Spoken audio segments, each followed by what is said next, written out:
বালুচিস্তান পাকিস্তান নয়, এটি শুধুমাত্র কোনো স্লোগান নয়, এটি হলো সেই সকল অত্যাচারের জবাব যা আজ থেকে প্রায় ৭৬ বছর আগে বালুচিস্তানের ওপর শুরু হয়েছিল। বালুচিস্তানের এই স্লোগানে সাড়া পড়েছে গোটা পৃথিবীতে। বালুচের লেখক মীর ইয়ার বালুচ সমাজ মাধ্যমে জানায় যে যদি মার্কিন যুক্তরাষ্ট্র এবং কাতার যৌথভাবে দোহায় তালেবানদের জন্য একটি রাজনৈতিক অফিস খুলতে পারে, যদি ভারত দিল্লিতে একটি ফিলিস্তিনি দূতাবাস খোলার অনুমতি দেয় এবং যদি ধর্মশালায় নির্বাসিত তিব্বতী সরকার প্রতিষ্ঠা করা যায়, তাহলে হাইবিয়ার মারির নেতৃত্বে একটি বেলুচ নির্বাসিত সরকার গঠনও সমানভাবে অনিবার্য এবং ন্যায্য। তার পোস্টের সাথে ছিল বালুচিস্তানের পতাকা ওড়ানো, লোকজনের ছবি এবং স্বাধীন বেলুচিস্তানের মানচিত্র। বালুচিস্তান লিবারেশন আর্মি নিজেদের ওপর হওয়া অন্যায়ের ওপর প্রতিশোধ তুলতে সাম্প্রতিক দিনগুলিতে ৫৮টি স্থানে ৭৮টি সমন্বিত হামলার দায় স্বীকার করেছে, যাকে তারা অপারেশন হেরফ 2.0 নামে অভিহিত করেছে। গত ৮ই মে পাকিস্তানি সেনার কনভয় লক্ষ্য করে হামলা চলে। বিস্ফোরণ ঘটিয়ে উড়িয়ে দেওয়া হয় পাক সেনার কনভয়, তাতে ১২ জন পাক জওয়ানও মারা যান। ২২শে এপ্রিল জম্মু কাশ্মীরের সন্ত্রাসবাদী হামলার পর ভারতের অপারেশন সিঁদুর ঘোষণা করা হয়।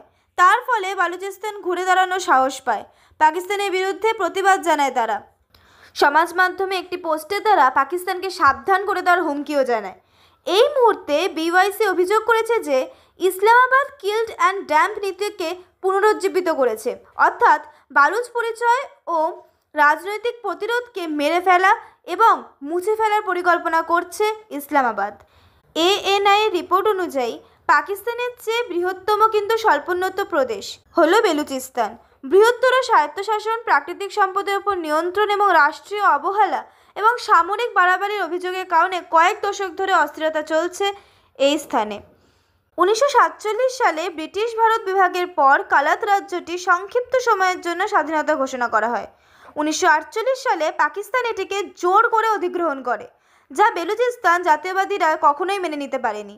বেলুচিস্তান একটি বিশাল, শুষ্ক এবং দুর্গম অঞ্চল যা পাকিস্তান, ইরান এবং আফগানিস্তান জুড়ে বিস্তৃত।